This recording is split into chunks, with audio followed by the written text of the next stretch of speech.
Hello, Pokemon fans. It's Ashenmore, coach of the Gen 7 Garchomps. And this week, we're going to go ahead and get right into our first game in our new league, the UPL, against the Mad City Machamps, coached by tehfatpanda. Keep in mind, as I kind of mentioned in my intro video for this season, I'm going to start doing these videos in two parts. So first we're going to have a team building part of the video, and then we'll have a battle portion of the video. And you can skip right ahead to the battle portion. There'll either be a link in the description below, or even potentially on the screen if I can figure out how to make that actually happen. All right. I would, however, suggest that you do watch the team building portion of the video because it's incredibly important. It's just as important as the draft, and it's just as important as the play. Drafting, if it's getting all the different pieces that you need, team building is where you take those pieces and you try to make a cohesive strategy to beat your opponent. And so that's what we're going to try to do here. As I kind of go through my team and my thoughts, my opponent's team is in the top right hand of the screen, so you can see all the Pokemon that they have, -1, which is Steelix, which he actually ended up trading at the end of the week. So when I did this video post-fact, it wasn't still on there, but he also has Steelix. So let's get right into the business here. So I'm looking at his team, and obviously, if you're looking at his team, you see that it is a stall team. That is what he has drafted, is stall, with pillars of the community such as Clefable, Toxapex, Blissey, Klefki, and Mega Sableye. He's even got that weird creepy dude that lives on the end of the street that kidnaps kids and holds them hostage in their basement. Wobbuffet, so that's going to be fun to deal with. And the neighborhood policeman, Doug Trio, who is going to catch you and probably is going to kill you depending on who you are. Anyway, all joking aside, it's going to be really hard to break this team. So I'm looking through my team. I'm trying to see what kind of an offensive strategy that I can come up with, and one Pokemon's name appears at the top of pretty much all the calculations I can do, and that is Alola Marowak. That thing is going to 2 HKO every single thing on his team, and potentially it one-hits some of his stuff. So obviously we're bringing Alola Marowak maximum offense capability. So max attack, thick club, those are obvious. Everything else in HP except for a few points. We're spending 4 points here in speed, and you might wonder why. So he also has Alolan Golem, which is one of the best things that he can bring against my Celesteela to kill it pretty much right out. It speed ties my Alola Marowak. So with that little extra 4 in speed, that gives me 1 extra point over it if he has no investment, so we're speed creeping it just slightly. That's the logic behind that. As far as moves go, we're really running kind of the standard moves on Alola Marowak. Flare Blitz is going to hit most things. Shadow Bone will kill the Wobbuffet in 1 hit. And then I'm running Earthquake over Bone and the reason why is because Bone has that lower accuracy, and I have lost too many games based on that 10% less accuracy. So we're going Earthquake, and that's mainly to hit Toxapex and Steelix on switch-ins. The last move, I'm going with Pain Split. I don't need any other real moves. So my idea with Pain Split is to potentially steal HP from some of his higher HP tanks to keep my Alola Marowak nice and healthy in a safe space. So that's kind of my thoughts there. My other main wall breaker that I'm bringing to this, my other main win condition in this game, is going to be a physically offensive Celesteela. Now, we're going max offense on this. So max attack, max speed. This is going to allow me to outspeed anything that he decides that he's going to run speed, such as the Azumarill. I'm running with Heavy Slam Earthquake as my 2 main attacking moves. Heavy Slam's going to hit almost everything. Earthquake is basically going to be there for the Toxapex and the Steelix and the Klefki. I'm also running Leech Seed because that gives me the potential, sans the Mega Sableye, to gain HP back, which again, I've got to keep this and Marowak healthy, or I'm going to lose this game because I won't have wall breaking capabilities. Uh, the Giga Drain is on there for two reasons. First, to gain HP back, and the second is because of Wobbuffet. So if I end up getting locked into Heavy Slam or Earthquake against that Wobbuffet, he's going to be able to kill me with a counter. It'd be great to have a Giga Drain to kind of mind games him a little bit there. Uh, we're going with Z move because getting that Beast Boost rolling is going to be our key to kind of ending the game. Steelium Z, I'm choosing that because it will do more to Mega Sableye and guarantees a kill on Clefable and Blissey. I had thought about Groundium Z, specifically so that I could 2H KO the Toxapex, but I opted to go with the Steelium Z because I thought it was a safer play to do. Now, the next one is going to be Greninja, and this is kind of a weird Greninja set, but the main idea behind it is to counter the Doug Trio. We're 2 base speed faster than the Doug Trio at 122. So the idea is, yeah, we outspeed it and we just kill it. This also, with the Life Orb and Scald, allows us to kill Steelix. One of the other kind of ideas behind this set was the spikes. So he has 2 Pokemon that have access to Sturdy, and he also has Dugtrio, which very commonly runs Focus Sash. If I don't want my top threats to get kind of countered by Dugtrio, or if I don't want it to be trapping my stuff, it's going to be good if it can't resist a hit with that Focus Sash. So that's kind of why we have spikes. I thought about Toxic Spikes because that would wear his team down, but I know that he's bringing that Toxapex, so he's just going to absorb them anyway. U-Turn is going to let us get out against Wobbuffet, and Taunt is also going to shut down said Wobbuffet and allow us to have a free switch. Also, it can stop his healing moves on certain Pokemon and again get me a good free switch. If I was going to change any Pokemon on this team, it would be probably the Greninja. I don't think I really needed it at this point. I had plenty of other things that could potentially deal with said Doug Trio. I just really, really wanted insurance against those sturdies and against that sash, and that's pretty much why I ran this way. Now, our main kind of tank in this particular game is going to be Swampert. There's nothing that he can really do offensively to kill this, minus, Azumarill, but Azumarill can kill almost anything. We're going to run Stealth Rock on this. That's kind of a backup to that Spikes idea to break the sturdies and break the sash. We're going to run Earth Power Scald, so we're going to be running a special Swampert, and specifically we're going to invest in special attack. This allows us to basically counter stuff that would normally have countered Swampert, such as like a fully defensive Mega Sableye. Also, this is going to make us more resilient to burns, which we know that he's going to be running both in the form of Scald and probably in the form of Will-O-Wisp. As a backup move, I'm going to be running Brick Break. That's going to let me hit the Blissey for around 50% damage, assuming I'm not burned. And it's also going to let me break screens. It's very, very likely, given his team and the stall nature of it, that he may actually run screens. This is kind of my insurance against that. All right, going into the last 2 Pokemon, we have Silvally Grass. And you may notice we're not running any grass moves on him. The reason that he is grass is so he can resist and kill the Doug Trio, resist and kill the Azumarill. That is pretty much his entire job. So he's going to have Surf to deal with that Doug Trio, Thunderbolt to deal with that Azumarill. Flamethrower is kind of there for the Klefki or the Steelix if they happen to be in against me and I want to predict a move like that. And then obviously we got to run Defog. He's got access to all the different kinds of hazards pretty easily, so got to run it that way. The Modest and the special attack investment is just so we can get guaranteed 2 HKOs against the Azumarill. Has to happen. And our very last Pokemon is going to be Licky Licky. He's going to be a cleric. That's basically it. Because I'm probably going to get ground out or ground down a bit, and he's got tons of recovery on his team, I've got to have some sort of a Wish Passer, and I have to have something to get rid of status. And that's basically the entire reason I picked Licky Licky in the first place, was for that Wish and for that Heal Bell.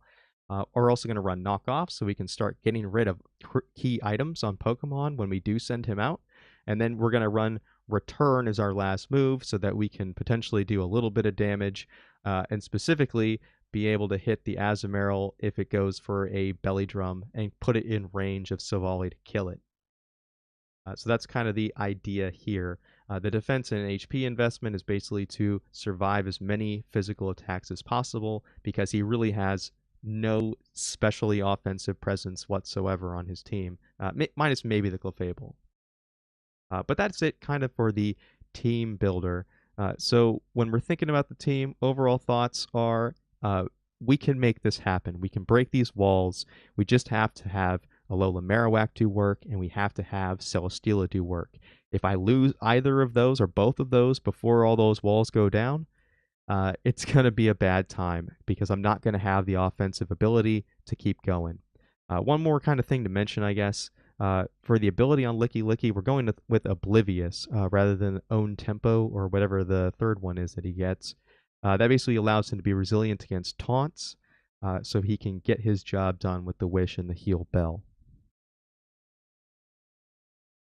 So that just about does it for the team building portion of the video. So we'll go ahead and we'll roll into the battle video and see how this worked out. So starting out the battle, you can see my lineup versus his lineup here on the screen. I'm looking at his team. No Dugtrio. I prepared a lot for that Dugtrio, did not see it. I really expected it because it was one of the main ways that he could counter my Alola Marowak, which really does a number on his team. So kind of sad that I don't see it because that means we're going to be dealing with an extra wall. So a lot of fat over there on his team. I'm kind of thinking at this point, what am I going to lead with? Probably it's going to be Swampert because that's kind of what I've designed him to do. Assuming he doesn't go up against the Sableye, we can drop our Stealth Rocks. Otherwise, we can start throwing out Scald Burns or potentially switch into something else.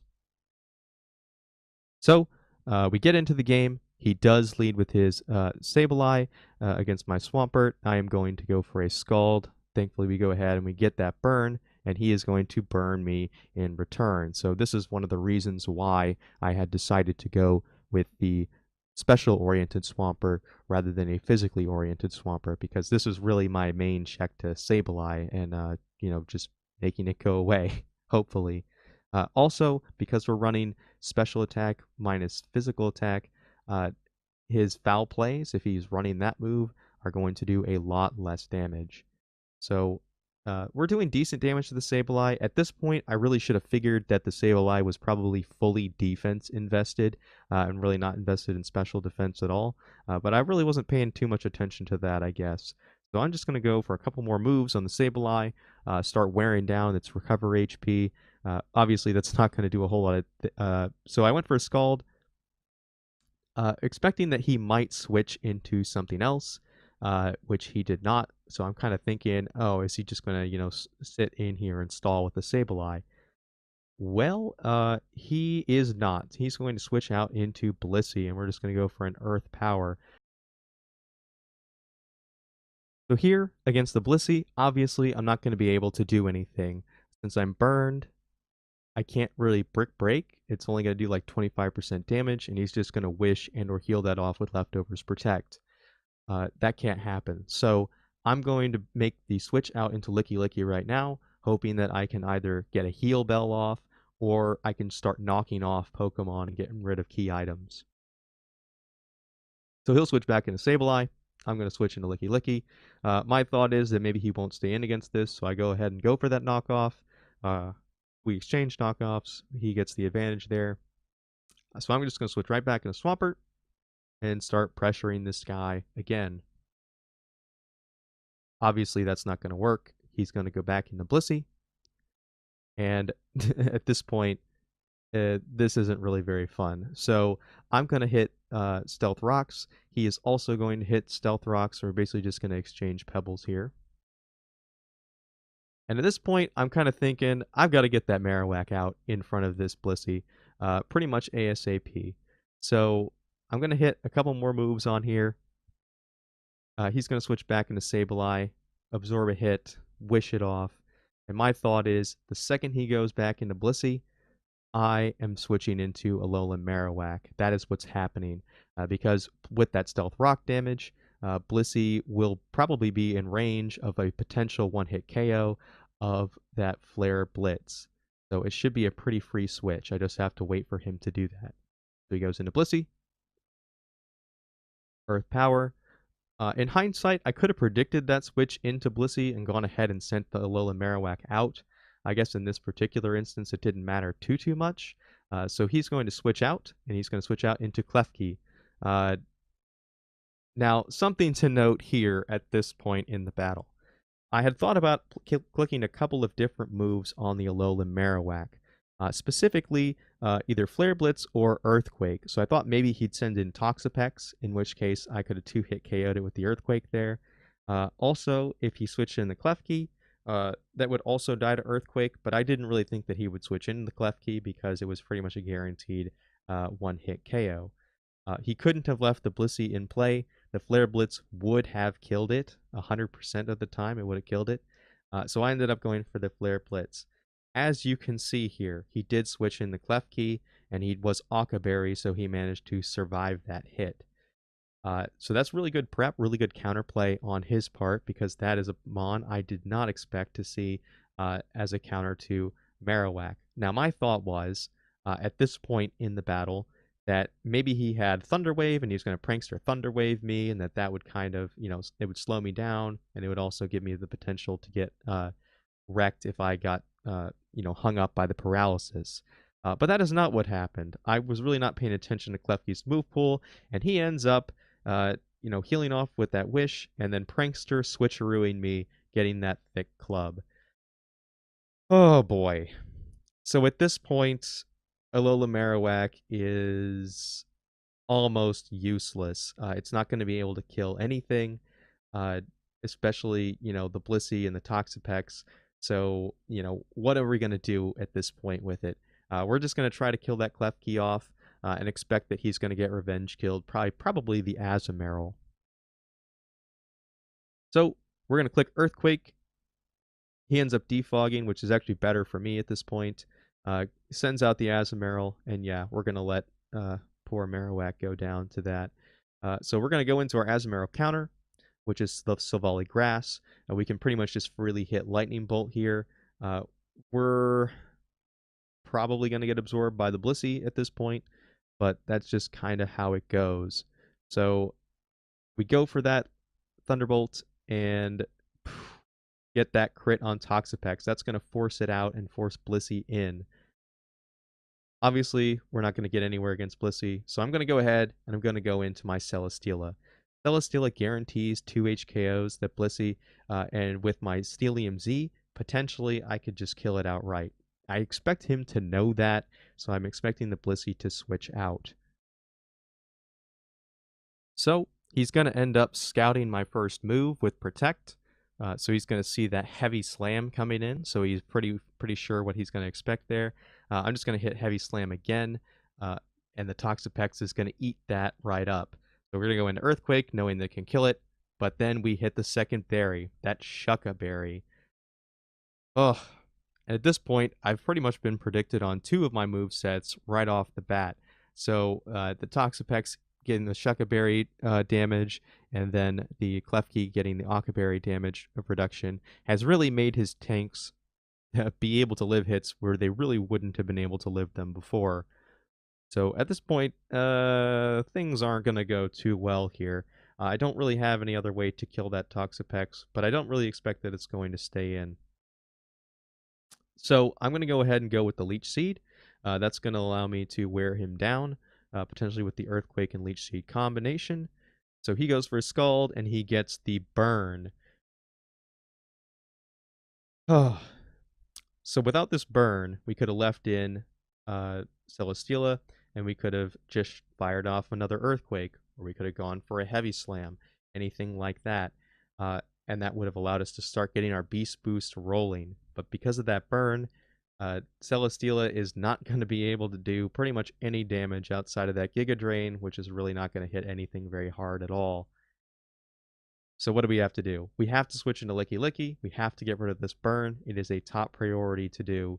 So I'm just going to switch right on into that Licky Licky, and I'm going to hit Heal Bell. That is how this is going to happen.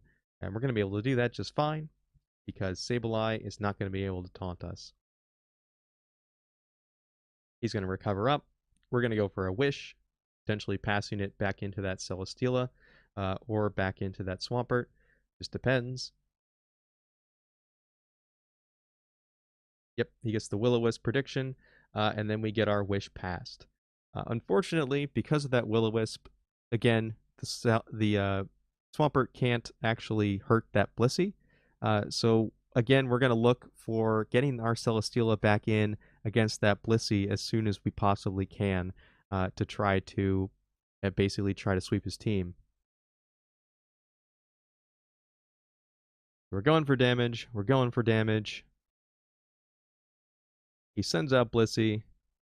I could have probably predicted that Blissey switch, but I didn't know if he might just stay in and heal off the damage. So it goes back into Sableye, and I go into Celesteela, expecting that Blissey. So that was a pretty good double switch on his part. I'm looking at his Mon right now, and I'm thinking, hey, you know what? 78%. Maybe Corkscrew Crash can kill this thing, or maybe if he goes for that burn, I'll be able to 2H KO him. So we just go ahead, we click the Z move. This was, in hindsight, probably a bad idea because it did virtually nothing and he healed it all pretty much right off. So we're going to switch out. We don't want to get that Celesteela burned again. And he goes into Toxapex, which is pretty good of a matchup there. And we're going to Earth Power. So at this point, he actually has to play kind of safe with the Mega Sableye, and that's a good thing for me. So I can either threaten another move here, which I do in case he predicts the switch and hits recover. He goes into Blissey, so I'm looking to switch in Celesteela again.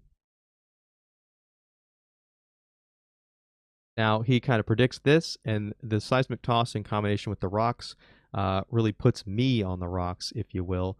So I ended up going for a really bad move there, Leech Seed. So I thought maybe he would go for a Seismic Toss again to get me down to around 5%, which would guarantee that Aqua Jet off Azumarill would kill me, and that I also wouldn't be able to switch back into the rocks at any point. So I went with a Leech Seed. I figured, hey, he's probably not going to switch Mega Sableye back in, right? Well, he did. And he bounced the Leech Seed back. Now, oddly enough,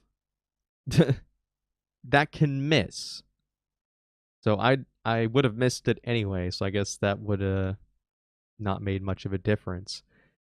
Either way, though, if I had just hit Heavy Slam here, I would have killed the Mega Sableye, would have been off the table completely, and that would have potentially, with the Beast Boost, started giving me a way to get back into this game. Unfortunately, that is not what happened at all here. So after that play, giving him that free switch there, things are not looking so good for me.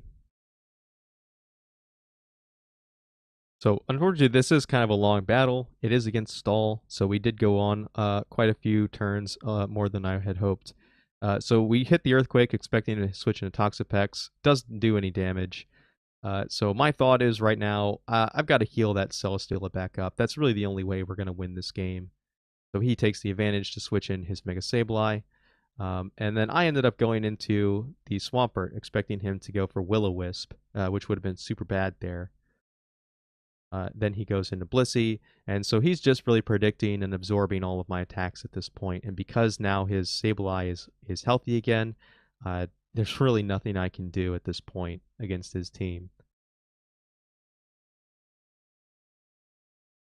I'm really, really trying to get that Wish into Celesteela, though. That's pretty much my only option at this point, because otherwise the Azumarill's Aqua Jet is potentially going to kill me.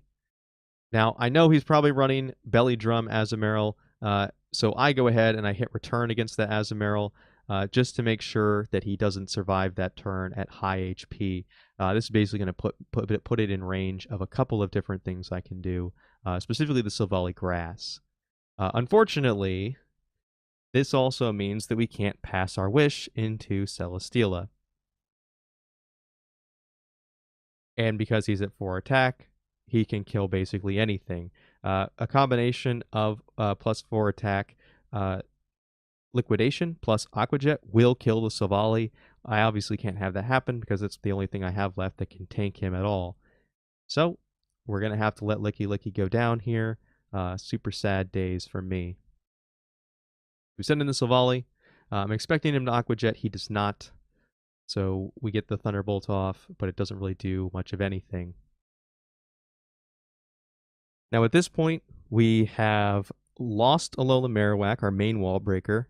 We've lost our Cleric, so our ability to clear burns and our ability to heal our Mons back up. And Celesteela is at around 34%, and he's got Rocks out. This is not looking good. We have only killed Klefki. Azumarill is a little bit low, but he can heal it with Wish. Stabilize, plenty fine. Toxapex is plenty fine. We haven't even seen Clefable yet. It is not looking very good at this point. I've got to get rid of these rocks. That has to happen. He's going to start seismic tossing me. So we're going to go out, back into Swampert, try to threaten a little bit of damage on this guy, but it's probably not going to be very effective. So he's just going to seismic toss me again. We're going to show that Brick Break, which is going to do very little damage because we do have that burn. And then he's just going to kind of protect through us.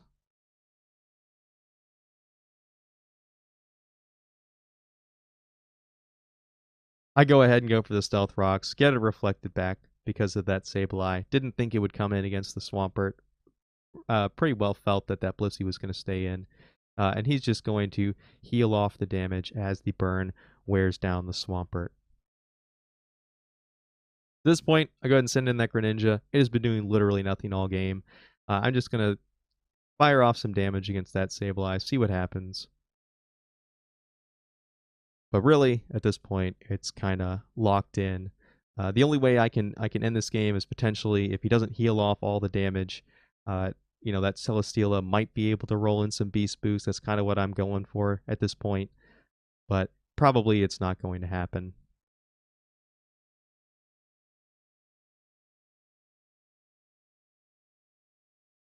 Here, I go for the taunt so that he can't pass a wish or do anything else like that. And then I just start going for spikes. I would have gone for another layer here, except I kind of felt like the Sableye would come back in, and then I would kind of be screwing myself over. So I go for the Scald, hoping I can get the burn. That's going to guarantee me being able to possibly kill that Blissey by the time I get out of here.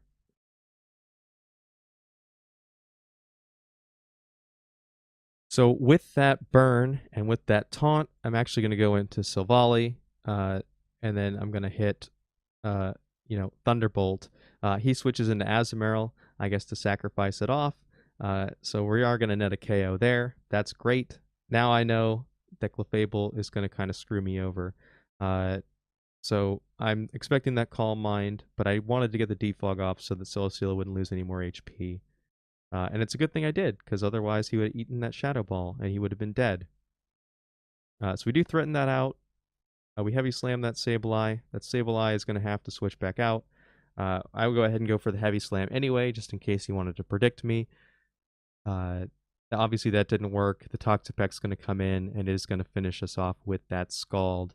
And at this point, our Silvally, being special, is not going to be able to do anything at all against that Blissey or that Clefable. However, he does net a nice crit there at the end, bringing our differential up just slightly. So 2 KOs for Silvally and 2 crits on that Toxapex. So I guess he really, really hates that Toxapex. I really hate it too. So good job, Silvally. We do get the para on Blissey, and we do get some good RNG on those paras. But eventually he is going to toss us into oblivion, and that is going to be the game. So let's think about, what went wrong? What could we have done better? We needed to conserve that Marowak. So looking into his team, I was really, really focused on that Doug trio as being kind of the main way that he deals with the Alola Marowak. I didn't really think about the Klefki dealing with it at all. Minus like Thunder Wave. I didn't really think about Switcheroo. I was considering like knockoff on several Pokemon that he had, but I had kind of thought about those things already. So I thought it was safe to stay in against that Klefki, and it was not. As soon as I lost that Marowak, I probably lost the game right there. There were other ways I could have done a lot better in this game, specifically about predicting switches. So a lot of the times when I expected Blissey to come in, doubling out into something that would have threatened it would have given me a lot of momentum, rather than just letting all of those hits from or from regular Swampert just get absorbed over and over and over again. Uh, Going Focus Punch rather than the Brick Break would have done a lot for me as well. Even with the burn, it would have threatened a 2-hit KO on the Blissey, so that would have allowed me to have more offensive pressure, and I could have put Brick Break on something else.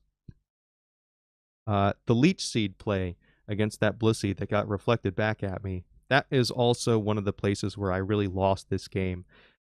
If I had hit Heavy Slam there, we would have wiped out that Mega Sableye, and it wouldn't have been able to keep coming in, reflecting stuff, healing off of HP, and we would have been able to wear down some of his other walls that way. So that would have been really great for us too. The only other thing that I can think of, like I kind of mentioned in the team builder portion of the video, is that Greninja. So I already had plenty of other stuff that could have dealt with that Dugtrio and could have dealt with that Steelix and could have broken those Sturdies. So really, the Greninja was kind of a lot of overlap, and it didn't really have any offensive pressure at all. And I really could have either made it a more offensive presence by giving it like Gunk Shot or Low Kick, something like that. Or I could have just brought another Mon completely like Salamence or, the Gudra to attempt to get, more damage going in. As far as other offensive pressure goes, the reason I didn't go for anything else like a band or a spec on anything is really because of that Wobbuffet. If you lock yourself into a move against that Mon, you're basically going to say, hey, we're going to lose this Pokemon. It's gone. So really, like the two trapping mons are really what I had focused on in team building. I had thought a lot less about some of the other ways that he could go about tearing my strategy up. But that is really going to do it for week 1 against tehfatpanda and his Mad City Machamps. I'm looking forward to the rematch. I have a lot of ideas of ways I can do things differently against his team. Yeah, really good team. It's not very fun for a lot of people to play against Stall, but it is fun to play Stall, especially like when you get all the pieces like this. So I can respect that. And he had a lot of tech and he had a lot of predictions, and he really just played better than I did this week. So looking forward to that rematch.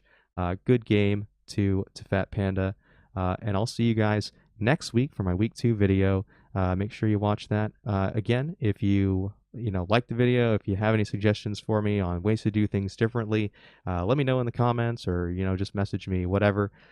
So with that, I am out of here.